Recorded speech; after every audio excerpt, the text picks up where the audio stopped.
스웨덴의 과학자들이 재미있는 실험을 했습니다.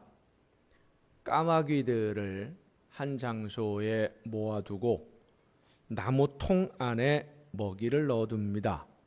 그리고는 돌멩이를 나무통에 뚫린 구멍에 집어넣으면 먹이가 하나가 나오는 거예요.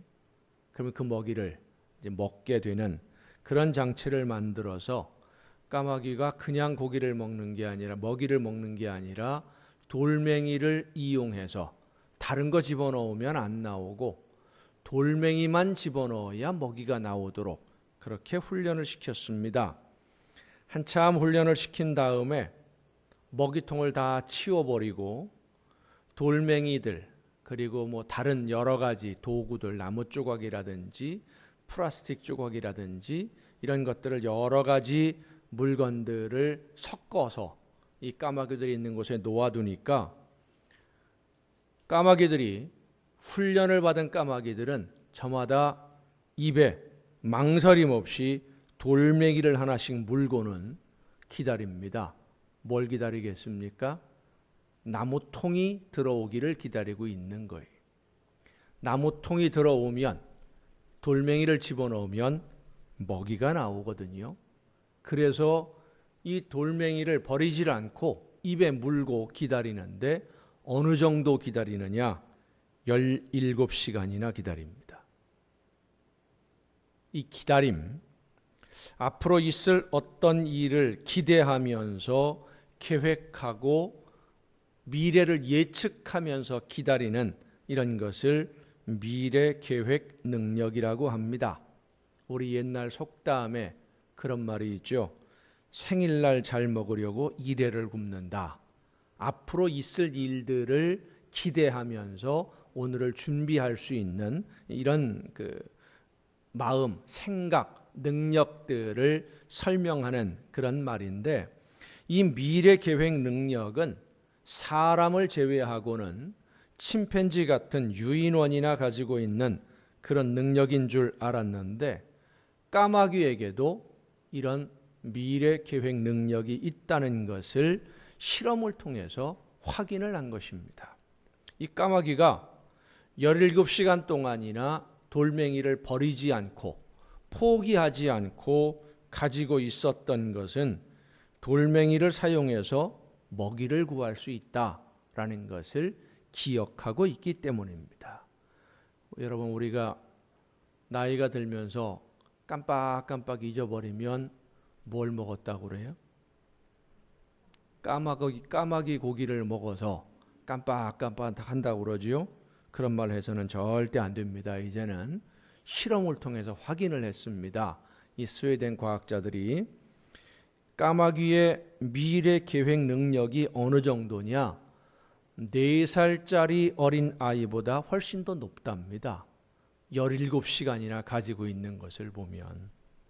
그런데 이 미래 계획 능력이 아무리 뛰어나고 기억력이 뛰어난 그런 사람들도 기억에는 한계가 있습니다. 이 사람의 머리는 무언가를 보거나 듣거나 경험을 하면 잊어버리지를 않습니다. 차곡차곡 쌓아두어요. 전부 다.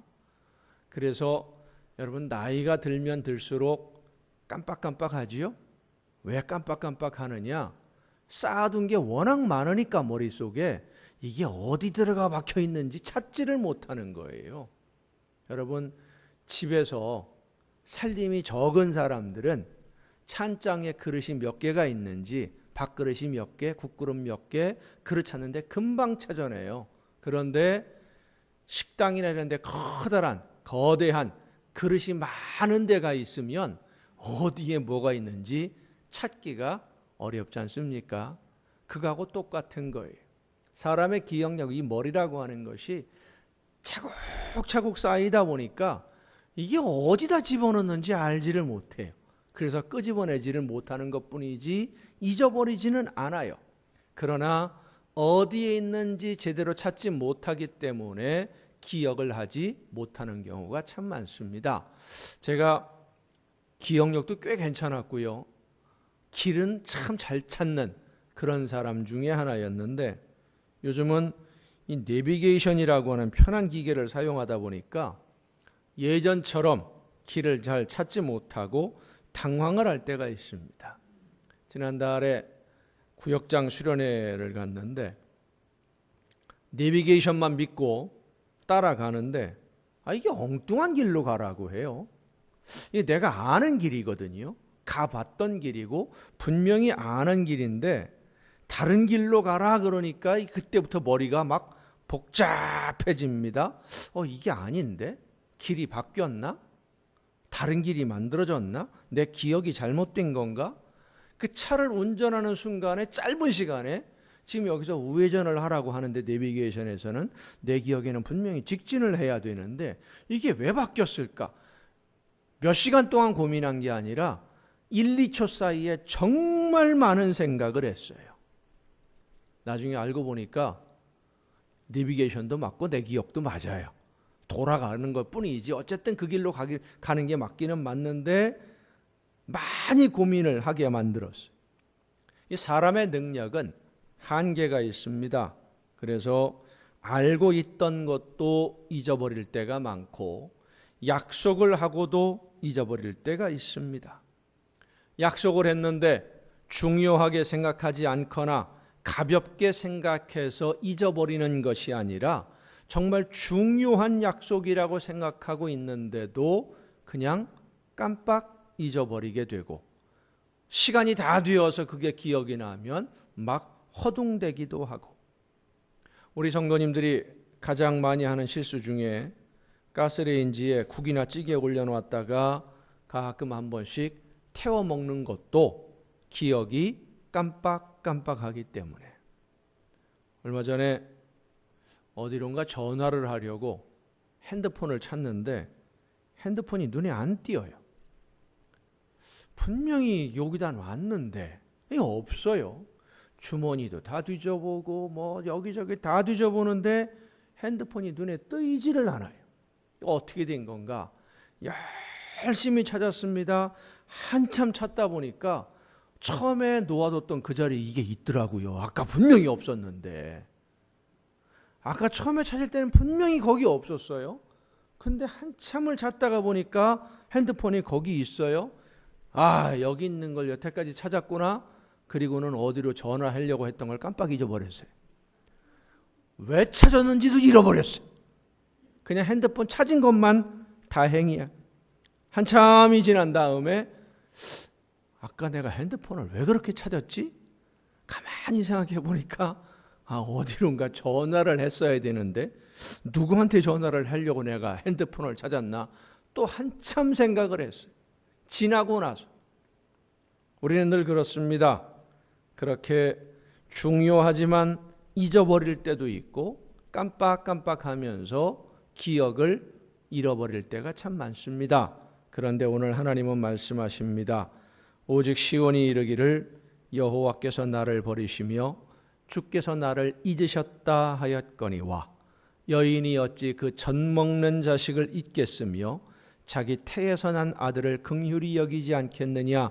그들은 혹시 잊을지라도 나는 너를 잊지 아니할 것이라. 내가 너를 내 손바닥에 새겼고 너의 성벽이 항상 내 앞에 있느니라. 여인이 자기가 젖을 먹이는 자녀를 잊어버리는 일이 생긴다 해도 나는 너희를 잊어버리지 않는다. 너희를 내 기억에서 지워본 적이 없고 외면한 적이 없다. 깜빡한 적이 없다. 그 말씀이에요. 내가 너희들을 내 손바닥에 새겼다. 그런데도 이스라엘 백성들은 하나님이 우리를 잊으셨는가 했습니다. 하나님이 우리를 외면하시는가 했습니다. 왜 그랬을까? 미국의 사회학자인 데이비드 리스먼이라고 하는 사람이 1950년도에 고독한 군중이라고 하는 책을 썼습니다. 대중사회 속에서 사람들과 함께 살면서도 내면의 고립으로 인해서 힘들어하는 사람들을 고독한 군중이라고 불렀는데 이 리스먼에 의하면 사람들이 처음에는 전통적인 사회 속에서 가족들 혈연으로 묶어져 있는 그런 사회에서 살면서 가치관, 함께 살아가는 전통적인 가치관을 중요하게 여기면서 살다가 근대에 이르러서 산업이 발달되고 공업화되고 사회가 변하면서 그때까지만 해도 내면화되어 있었던 가치관, 습관, 전통 이런 것들을 따라서 열심히 살아보려고 그렇게 노력을 했지만 현대에 이르러서는 지금까지의 삶의 습관이나 전통이나 이런 것들보다는 다른 사람이 어떻게 생각하고 옆에 있는 사람이 어떤 사고방식을 가지고 살아가느냐, 그것에 대해서 더 예민하게 반응하면서 사는 그런 시대가 되었다라고 분석을 했습니다. 그래서 나와 함께 살아가는 사람들 사이에서 외면당하지 않으려고, 시대에 뒤떨어진다는 소리 듣지 않으려고 부단하게 노력하면서 맞추어가면서 살아간다라고 말해요. 그래서 사람들과 함께 어울려서 함께 살고는 있지만은 실제로는 이 모든 사람들, 나와 함께 사는 사람들로부터 버림을 받을까봐, 따돌림을 당할까봐, 외면당할까봐 두려워하면서 어떻게든 그 속에 들어가서 함께 살아보려고, 그렇지만 그 속에 들어가 있으면서도 고독할 수밖에 없는, 내 속에는 그런 삶의 모습이 정상이 아닌 것으로 보여지는데 내 모습과는 맞지 않는데도 주변의 사람들과 어떻게든 어울려 보려고 하니까 늘 고독한 삶을 살아가는 것이 현대인이다라고 분석을 했습니다. 요즘 우리 사회에 큰 문제가 되고 있는 이 따돌림이나 학교 폭력에 시달리는 그런 사람들을 보면서, 학생들을 보면서 사람들은 생각을 합니다. 그런 애들하고 안 어울리면 되지, 걔네들하고 안 놀면 되지, 왜 그렇게 끌려다니나.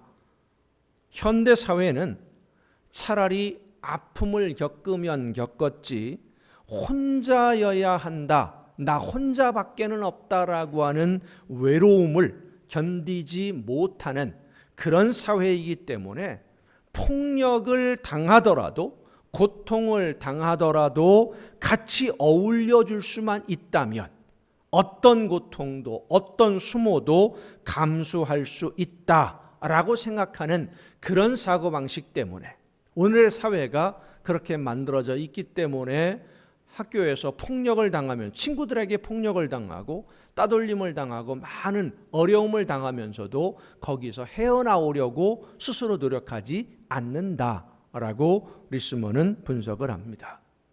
사람은 많은데 사람이 없고 친구는 많은데 친구가 없는 그런 외로움.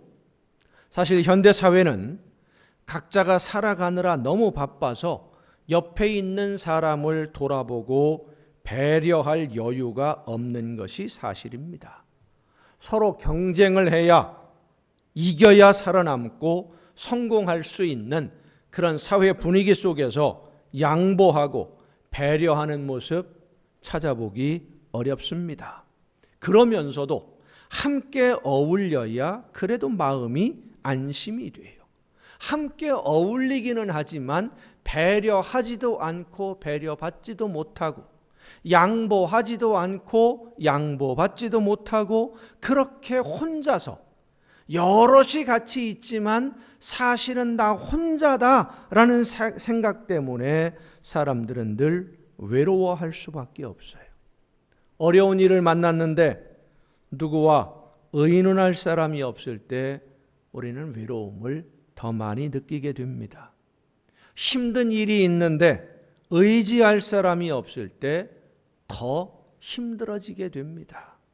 아내나 남편, 자녀들, 심지어는 부모조차도 믿고 의지할 상대가 아니라는 것을 알게 되면 우리는 더 외로워지게 되고 짐이 더 무거워집니다. 아무리 사랑한다고 해도 사람의 능력은 한계가 있기 때문에 해주고 싶어도 할 수 없는 일들이 참 많아요.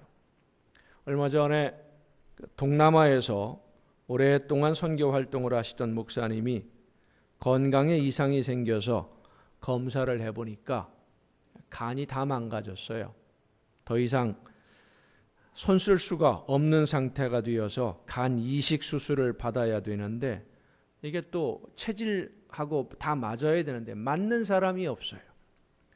마지막으로 그 선교사님의 아버지가 자신의 간을 아들에게 이식을 해달라고 해서 검사를 했는데 조직이나 이런 것들은 다 맞는데 이 아버님이 연세가 있다 보니까 간의 크기가 너무 작아서 이식이 불가능하다는 겁니다. 아버지가 또 위험해질 수 있어서 주고 싶어도 줄 수 없고 받고 싶은데 받을 수 없게 되는 거예요.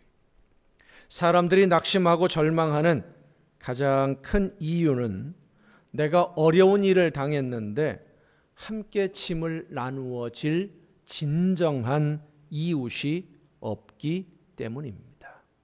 이웃이 없다.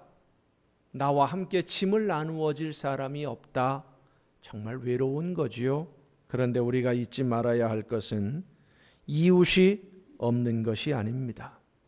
언제나 변함없이 사랑과 관심으로 나와 함께 하시는 하나님이 계시다는 것을 잊어버렸기 때문입니다. 오늘 우리에게 주시는 하나님의 말씀을 보면 이스라엘 백성들이 많이 힘들고 많이 외로워했습니다. 본문 14절에 보면 시온이 이르기를 여호와께서 나를 버리시며 주께서 나를 잊으셨다 하였거니와 그랬어요. 이스라엘 백성들이 생각하기에 하나님이 우리를 버리셨다고 생각했다는 말씀이에요. 왜 이렇게 생각하게 되었느냐? 자기들이 한 일이 지금까지 하나님과의 관계에서 내가 한 일이 어떤 일인지를 깨달아 알았어요. 예루살렘이 완전히 무너지고 성전이 불에 타고 포로로 끌려올 때까지만 하더라도 이 이스라엘 백성들은 자기들이 이렇게 끔찍한 일을 당할 만큼 큰 죄를 지었다고 생각하지 않았습니다. 하나님의 말씀을 전하는 선지자들, 제사장들이 하나님의 말씀을 바르게 전하지를 않고 자기 욕심을 채우기 위해서 거짓말로 백성들에게 이것이 하나님의 말씀이다 라고 가르쳤기 때문에 그 거짓말을 듣고 신앙생활을 해왔던 이 이스라엘 백성들, 우리는 잘 믿고 있다고 생각을 했던 거예요. 종교개혁이 일어났던 500년 전에도 마찬가지였습니다. 그 당시에 종교 지도자들이 부패하고 타락하면서 성경을 자기 입맛대로 왜곡하고 거짓으로 해석을 하는데 무엇이 옳은 것이고 무엇이 그른 것인지 백성들이 알 수가 없었던 거예요. 그래서 사람들은 가르침을 받는 대로 열심히 믿고 열심히 충성을 했는데 사실 알고 보니까 하나님의 뜻과는 정반대의 삶을 살고 있다는 것을 나중에서야 알게 되었던 것이죠. 오늘도 마찬가지입니다. 목회자들은 하나님의 말씀을 바르게 해석하고 바르게 전해야만 합니다. 또 그 말씀을 듣는 성도들은 말씀을 바르게 전하는 목회자들을 귀하게 여겨야 됩니다. 듣기 싫어도 하나님의 말씀을 바르게 전하는 목회자들의 설교에 신중하게 집중해서 귀를 기울여야 됩니다. 듣기 좋은 말만 골라 들어서는 안 되는 거예요. 이스라엘 백성들은 왜 거짓 선지자, 거짓 제사장들의 말에 귀를 기울이게 되었느냐? 그 당시에 하나님의 말씀을 바르게 선포하는 선지자들이 없어서가 아닙니다. 있었어요. 예레미야 선지자도 있었고 다 있었습니다마는 그들의 올바른 말씀을 선포하는 선지자들의 말에는 귀를 기울이지 아니하고 거짓 선지자들, 가짜 제사장들, 자기 욕심대로 성경을 왜곡하고 하나님의 말씀을 왜곡하는 사람들의 말에만 귀를 기울였어요. 왜냐? 그들의 말이 듣기 좋았거든요. 편했거든요. 부담이 없었거든요. 자녀들을 양육하다 보면 아이들한테 인기를 얻을 수 있는 방법이 있습니다. 애들이 부모를 좋아하게 하는 방법, 뭐라고 하면 되느냐? 공부하지 말고 하고 싶은 대로 딱 놀아라 그러면 되게 좋아해요. 우리 엄마 최고라고, 우리 아빠 최고라고. 공부해라 그러면 우리 엄마는 공부밖에 몰라, 우리 아빠는 공부밖에 몰라. 엄마 아빠는 뭐 옛날에 공부 잘했나? 뒤에서는 꿍꿍을 댑니다. 별로 안 좋게 여겨요. 용돈을 주면서 너 먹고 싶은 거 마음대로 사 먹고 친구들하고 놀아라 그러면 와 우리 엄마 최고 그러는데, 이거 가지고 용돈 받아서 딴 거 하지 말고 참고서 사야 되고 공부하는데 열심히 쓰고 고리타분해서 못 살겠다고. 그런데 뭐가 유익합니까? 자녀들에게 마음껏 놀아라, 그런 말만 골라 들었다는 거예요, 이스라엘 백성들이. 오늘날 성도들도 마찬가지입니다. 잘 될 겁니다. 복 많이 받을 겁니다. 아무 문제 없습니다. 무조건 잘 됩니다. 잘 됩니다. 축복받을 겁니다. 그런 말에만 좋아서 아멘을 크게 하고, 하나님의 말씀대로 바르게 살아야 됩니다. 이건 잘못됐습니다. 그러면 노멘하고. 잘못된 것이죠. 종교개혁이 일어났던 500년 전에도 그랬고, 이스라엘 백성들이 멸망하고 나라가 멸망하고 바벨론의 포로로 끌려갈 때도 마찬가지였어요. 이스라엘 백성들이 자기들이 듣기 좋은 말만 골라서 들으니까 하나님의 말씀을 바르게 선포하는 하나님의 선지자들이 핍박을 받고 어려움을 당하고 많은 고통을 당했어요. 말씀을 전하지 못하게 했어요. 거짓 선지자들이 오히려 기세등등하게 힘을 얻고 더 많은 사람들에게 말씀이라고 선포했는데 알고 보니까 다 거짓말이었어요. 자기들의 욕심을 채우는 말이었어요. 하나님의 말씀에 불순종하는 사람들이 되고 말았던 것입니다. 몰라서 불순종했다고 해서, 거짓을 전하는 사람들에게 속았다고 해서 죄가 없어지는 것이 아닙니다. 이스라엘 백성들은 자기들이 거짓 선지자들의 이 거짓말에 속았다는 것을 바벨론의 포로로 끌려간 후에야 알았어요. 다 망하고 나서 왜 이렇게까지 되었을까? 왜 성전이 불에 타고 다 무너지게 되었을까? 하나님의 말씀대로 우리가 살았더라면 이렇게 되지 않았을 텐데 왜 그럴까? 이유를 생각하고 말씀을 들여다보니까, 하나님의 말씀을 다시 한번 제대로 보니까 자기들이 지금까지 하나님의 뜻과는 정반대로 욕심껏 살아왔다는 것을 그제서야 알게 된 거예요. 포로로 끌려가서, 요즘 말로 말하면 폭삭 망하고 난 다음에 많이 회개했습니다. 모르고 그랬지만 잘못은 잘못이니까. 모르고 그런 것이 아니라 선지자들이 하나님의 말씀을 전해줄 때에 듣기 좋은 말만 골라서 듣다가 거짓 선지자들의 거짓말만 들은 것이니까 자기들이 잘못했다는 것을 깨닫고는 많이 회개했습니다. 그런데 문제는 포로로 끌려와 있는 자신들의 처지가 너무 한심한 거예요. 너무 늦게 깨달았어요. 예루살렘이 멸망하기 전에 이걸 깨달았어야 되는데, 나라가 완전히 멸망하고 포로로 끌려오기 전에 이 하나님의 말씀을 깨달았어야 되는데, 이제 포로로 끌려와서 여기서 깨달았으니, 너무 늦게 하나님의 말씀을 듣게 되었으니 이제 여기서 우리가 포로가 되었는데 하나님의 말씀을 알아서 무엇을 하겠나? 그런 생각이 든 거예요. 너무 늦었다. 이탈리아 사람으로 안토니오 무치라고 하는 사람이 있습니다. 이 안토니오 무치라고 하는 사람을 아는 사람들이 별로 없어요. 쿠바로 이주했다가 나중에 미국으로 건너가서 1850년에 수지 양촉 공장을 세웁니다.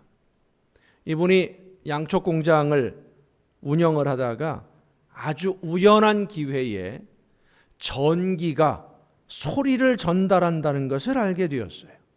그래서 이분의 그 부인 되시는 분이 몸이 많이 아파서 집에 있고, 이 사람은 사무실에 나와서 공장에 나와서 일을 해야 되니까 집에 혼자 있는 아내가 궁금하니까 몸이 아파서 누워있기 때문에 이 아내와 비상연락을 하려고 전기 자극을 통해서 소리를 전달하는 기계를 만들었어요.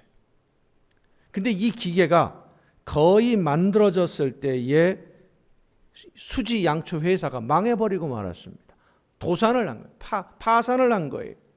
돈이 없어서 전기를 가지고 멀리 있는 사람에게 신호를 전달하는 이 기계를 만들어 놓고 나서도 특허 신청을 못했습니다. 돈이 필요하니까. 설명하고 등록하려면 돈이 들어요. 돈이 없어요. 완전 파산을 해서 뭐 음식을 살 만한 돈도 없었으니까. 그렇게 21년이 지났는데 알렉산더 그레이엄 벨이라고 하는 사람, 이 사람 이름은 많이 들어봤을 거예요. 알렉산더 그레이엄 벨이라고 하는 사람이 이 무치라는 사람이 만든 것과 똑같은 방식으로 소리를 전달하는 기계를 만들어서 특허를 받았는데 그 특허가 바로 전화기입니다. 오늘날의 전화기. 오늘 대부분의 사람들이 알렉산더 그레이엄 벨이 전화기를 발명했다고 알고 있습니다만은 사실은 벨이 특허를 얻기 21년 전에 무치라고 하는 사람이 전화기를 먼저 만들었어요. 무치는 최초로 전화기를 만들기는 했는데 사업이 완전히 망한 다음에, 폭삭 망한 다음에 이 기계를 만들고 나니까 특허를 얻지 못했어요. 돈이 없어서. 그리고 이 특허를 가지고 다른 여러 회사들, 전신회사나 이런 데를 찾아가서 설명을 했는데 이 회사들이 이 기계의 가치를 알아주지 않아서 특허 신청을 못하고 맙니다. 21년이 지난 다음에 벨이 특허를 받았다라는 소식을 듣고는 무치가 법원에 소송을 제기를 했습니다. 내가 먼저 이거 한 거다 라고 소송을 제기했습니다마는 완전히 파산이 되어서 돈이 없다 보니까 소송을 더 이상 진행하지 못하고 그만 모든 특허에 관한 권한을 벨에게 넘기고 맙니다. 조금만 일찍 회사가 망하기 전에 이 원리를 완벽하게 다 알아서 전화기를 만들 수 있었더라면, 특허를 신청했더라면 사업도 망하지 않았을 것인데 너무 늦었던 거죠. 이스라엘 백성들이 포로 생활에서 하나님의 말씀을 듣고 깨달으면서 생각한 것이 바로 이겁니다. 너무 늦었다. 조금만 더 일찍 깨달았더라면, 폭삭 망하기 전에, 완전히 망하기 전에 깨달아 알았더라면 참 좋았을 텐데, 그때 알았더라면 하나님의 말씀대로 돌아서서 회개하고 나라가 이렇게 망하지 않았을 것이고 우리가 포로로 끌려오지 않아도 됐을 텐데 이젠 너무 늦었다. 나라가 완전히 망했고 우리는 포로로 끌려와서 이렇게 노예 생활을 하고 있는데 이제는 하나님의 말씀을 깨달아 안다고 해서 우리가 그 말씀대로 순종한다고 해서 뭐 되는 일이 있겠는가? 이제 너무 늦었으니까 그만 포기하자. 이렇게 모든 사람들이 포기하고 희망을 버리려고 할 때에 하나님이 이사야 선지자를 통해서 말씀해 주신 것이 오늘 본문의 말씀입니다. 아니다. 늦지 않았다. 나라가 망했고 성전이 불에 타 없어졌다고 해도 늦은 것이 아니다. 너희가 회개하고 하나님의 말씀대로 순종하기만 하면 언제든지 회복시켜 주시려고 지금 내가 너희를 바라보며 너희들이 돌아오기만을 기다리고 있다. 나는 너희가 죄를 범하고 내 말을 듣지 않았지만 나는 너희를 잊은 적이 없고 너희는 나를 떠났지만 나는 너희를 포기한 적이 없다. 나는 여전히 너희들을 사랑한다. 사랑하는 성도 여러분, 오늘 우리는 하나님이 보시기에 그리 만족할 만한 신앙생활을 하지 못할 때가 많습니다. 하나님이 원하시는 대로 바르게 살 때도 가끔 있지만, 우리끼리 얘기니까 가끔 있지만 말씀대로 살지 못할 때가 훨씬 더 많아요. 하나님이 원하시는 뜻이 무엇인지 알면서도 말씀대로 순종하지 않을 때도 있고, 하나님이 원하시는 것이 무엇인지 몰라서 내 생각대로 결정할 때도 있어요. 때로는 하나님이 원하시지 않는다는 것을 알면서도 욕심을 포기하지 못해서 옳지 않은 행동을 할 때도 있고, 때로는 어쩔 수 없는 상황에서 할 수 없이 하나님이 원하시지 않는다는 것을 알면서도 하나님 어쩔 수 없습니다, 한 번만 눈 감아주세요, 죄를 범할 때도 있습니다. 하지만 한 가지는 잊지 마세요. 하나님은 그럼에도 불구하고 여전히 여러분을 똑같이 사랑하고 계십니다. 똑같이, 변함없이. 죄를 회개하고 돌아와서, 잘못을 깨닫고 돌아와서 하나님이 원하시는 대로, 하나님의 말씀하시는 대로 순종하기를 지금도 기다리고 계십니다. 왜냐하면 하나님의 말씀대로 순종해야만 하나님이 주시는 모든 좋은 것을 풍성하게 넘치도록 받아 누릴 수 있기 때문입니다. 여러분, 하나님의 말씀 복잡하지 않습니다. 성경 66권 딱 들으면 와, 되게 많다. 이걸 언제 다 알고 이 말씀대로 어떻게 다 사나, 참 복잡하다, 힘들다 라고 생각하겠습니다마는 아주 단순합니다.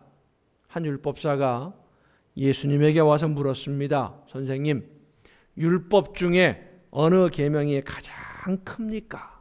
그러니까 제일 중요한 계명이 뭡니까? 라고 물어봤어요. 예수님이 대답해 주십니다. 내 마음을 다하고 목숨을 다하고 뜻을 다하여 주 너희 하나님을 사랑하라 하셨으니 이것이 첫째 되는 큰 계명이고 둘째도 그와 같으니 네 이웃을 네 자신같이 사랑하라 하셨으니 이 두 계명이 온 율법과 선지자의 강령이니라. 예수님의 말씀대로 하면 하나님을 사랑하고 이웃을 사랑하는데 진심으로 원수라도 똑같이 사랑하고 예수님이 우리를 사랑하신 것처럼 그렇게 서로를 사랑하고 하나님을 사랑하는 것이 성경 말씀을 다 지키는 것이다, 이 말씀이에요. 진심으로 사랑하고 진심으로 섬기는 것이 예수님을 믿는 사람들이 세상을 살아가는 삶의 자세인 줄로 믿으시길 바랍니다. 그런데 이 세상은 사랑하고 섬기고 희생하면서 헌신하면서 살아가려면 너무 힘들어요. 너무 힘이 들어요. 그래서 알면서도 모르는 척 외면하고 살아갑니다. 해야 된다는 거 알면서도 모르는 척하고 하면 안 된다는 거 알면서도 모르는 척하고, 그러나 하나님은 그럼에도 불구하고 여전히 여러분 모두를 사랑하십니다. 하나님의 손바닥에 여러분의 이름을 새기고 보호하시며 인도하시고 여러분의 걸음을 지켜주시는 줄로 믿습니다. 늦지 않았습니다. 유혹에 지고 욕심에 이끌려 죄를 범했다고 할지라도 늦지 않았습니다. 하나님이 원하시는 뜻이 무엇인지를 깨달아 알게 되는 그 순간이 내가 하나님께로 돌아서서 하나님의 사랑을 회복하고 하나님이 우리를 위해 준비하신 그 풍성한 축복으로 나아가는 하나님이 우리에게 주신 기회인 줄로 믿으시길 바랍니다. 오늘 우리의 삶이 녹록지 않습니다. 힘들고 어려운 일이 많고 인생의 짐은 많이 무겁습니다. 하지만 주님이 원하시는 대로 믿음으로 순종하며 바른 길로 주님이 원하시는 대로 주님의 뒤를 따르겠사오니 주여 내 손을 잡아주시고 나를 인도하여 주시옵소서. 주님의 사랑으로 나를 붙들어 주시고 이 험한 세상에 나 혼자 있지 아니하도록 나를 바른 길로 인도하여 주시옵소서. 기도하며 주저앉았던 자리에서 일어나 믿음으로 한 걸음 나아갈 때에 성령의 능력이 우리 모두와 함께해 주실 줄로 믿습니다. 우리의 이름을 손바닥에 새기고 지금 이 시간에도 우리를 바라보시며 여전히 사랑하시는 하나님의 사랑을 믿고 다시 한번 믿음으로 일어서서 하나님이 주시는 축복으로 나아가는 여러분 모두가 될 수 있기를 예수님의 이름으로 축원합니다.